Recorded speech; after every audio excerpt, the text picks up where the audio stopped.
Здравствуйте, ребята, саламатсыздар балалар. Мы продолжаем изучать раздел «В здоровом теле здоровый дух». Урок номер 49, 49-ші сабақ. Сабағымыздың тақырыбы, яғни тема урока «Солнце, воздух и вода – наши лучшие друзья». Яғни күн, ауа және су біздің ең жақсы достарымыз. Упражнение номер 1, бірінші тапсырма. Прочитай стихотворение, выучи его наизусть. Яғни жаттауды оқыңдар және оны жатқа айтыңдар. Солнце, воздух и вода – наши лучшие друзья. С ними будем мы дружить, чтобы здоровыми нам быть. Яғни бұл жерде солнце, күн, воздух, ауа, вода, су. Бұл біздің ең жақсы достарымыз. Біз олармен достасатын болсақ, біздің жанымыз да, тәніміз де сау болады. Солнце бұл күн. Знаешь ли ты, что Земля единственная планета, на которой есть солнце, воздух и вода? Жер планетасы, яғни жер шары, ол біздегі ең бірден бір ғана планета екен. Ол жерде ауа да, күн де, су да бар, иә? Солнце, күн, воздух, ауа, вода, су. Енді рассмотри постер, подумай и расскажи, какую пользу приносит человеку солнце, воздух и вода. Суретіне жерге қарап, бұл жердегі ауа, су және күн бізге қандай өзінің пайдасын тигізеді. Солнце, воздух и вода – наши лучшие друзья. Солнце дает тепло, витамин D, яғни күн бізге жылылығын береді және D витамині бізде бай екен, иә? Вода утоляет жажду, дает энергию, яғни біздің шөлдегенде шөлімізді басады және бізге күш қуат береді екен су.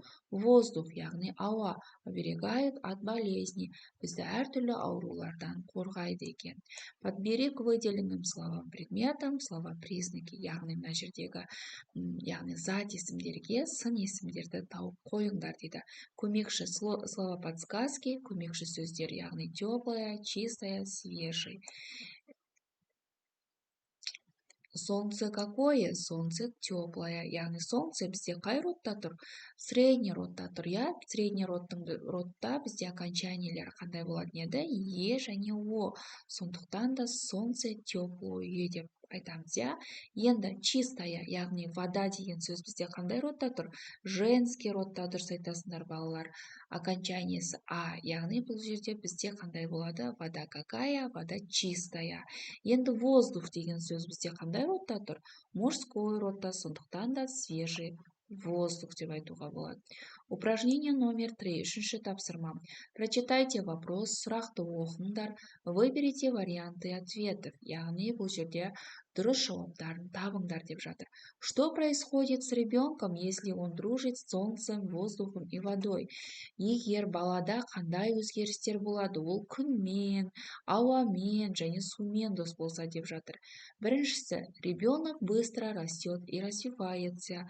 Если ребенок дружит с солнцем, воздухом и водой, ребенок быстро растет и развивается. Яғни бала тез өседі және жақсы дамиды. Второе, екінші, улучшаются настроение и сон. Оның көңіл күйі көтеріңкі болады және ұйқысы да жақсы болады екен. Третье, үшінші, ребенок становится крепким, сильным и здоровым. Бала өте денесі мықты, шымыр, күшті әрі не болады? Здоровым және өте денсаулығы жақсы болады дейді. Правильные варианты ответов напишите в тетради. Дұрыс жауаптарын дәптерлеріне жазып алыңдар дейді. Яғни дұрыс жауаптары: если ребенок дружит с солнцем и воздухом и водой, ребенок быстро растет и развивается. Улучшаются настроение и сон. Ребенок становится крепким, сильным и здоровым. Упражнение номер 4, төртінші тапсырма. Послушайте сказку. О чем она? Балалар, сказка дегеніміз не еді? Ертегі, иә? Ертегіні тыңдаймыз және ол не туралы? Спор воды и воздуха. Яғни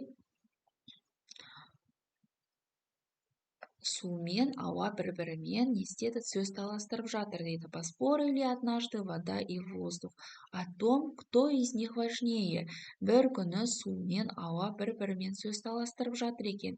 Екеуміздің қайсымыз адамдарға керекпіз деп. Вода сказала, что без нее на земле жить нельзя. Су айтыпты, менсіз ешкім өмір сүре алмайды депті. И воздух говорит, сол кезде ауа айтыпты, что без него нельзя жить. Менсіз де ешкім өмір сүре алмайды депті. И тогда решили они спросить у растений. Олар сол кезде барып өсімдіктерден барып сұрамақшы болыпты. Растения сказали, что вода нужна для роста и питания. Олар барып өсімдіктерден сұраса, біздің өсуімізге және тамақтануымызға керексіздер депті. Воздух нужен, чтобы дышать, ал ауа бізге тыныс алу үшін керек депті. Обиделись вода и воздух. И тогда они решили спросить у людей. Сол кезде ауа да, су да ренжіп, адамдардан барып сұрайық депті. О чем решили спросить воздух и вода у людей? Яғни о чем? Я думаю, что в воде и воздуху люди сказали, что без них на землянке, яғни бізде ешқандай адам өмір сүре алмайды, иә, сусыз. Второе. Для выживания всего живого необходимы вода и воздух. Енді бізде бұл жерде словодействиялар, яғни іс-әрекеттерді табыңдар деп жатыр. Біздерде бұл жерде іс-әрекеттер, бізде қандай сөздер бұл жерде? Поспорили, яғни что делали? Поспорили. Что делала? Сказала. Что делал? Говорил. Тағы да. Что делали? Сказали. Что делали? Решили. Тағы қандай сөздер бар? Что делали? Решили. Осылардың барлығы бізде словодействие, іс-әрекет, иә, балалар? Поспорили, решили, сказали. И бұлардың барлығы множественное число, яғни көпше түрде айтылып тұр. Сказал и говорил бізде қандай сөз түрде? Единственное число, яғни жекеше түрде айтылып тұр. Упражнение номер 5, 5-ші тапсырма. Соберите пословицы.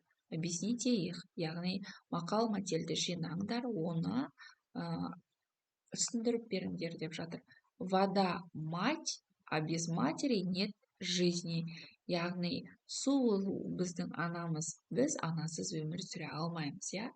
Без мамы никто не проживает, а вода как мать, но только мать болеет. Екіншісі. При солнышке тепло, при матери добро. Любовь матери и ее забота согревает нас, как солнце. Осымен сабағымыз аяқталды, балалар. Яғни бүгінгі сабақты қорытындылайтын болсақ, солнце, воздух и вода наши лучшие друзья. Яғни күн, ауа, су бізде ең жақсы достарымыз екен, балалар. Солнце бізде средний родта тұр. Вода бізде женская родта, воздух мужской родта тұр, балалар. Яғни бізде мына жерде поспорили, решили, сказали деген сөздер бізде бұлар множественное число, яғни көпше түрі. Ал сказал, говорил, единственное число, яғни бұлар бізде қандай? Жекеше түрі. Осымен сабағымыз аяқталды.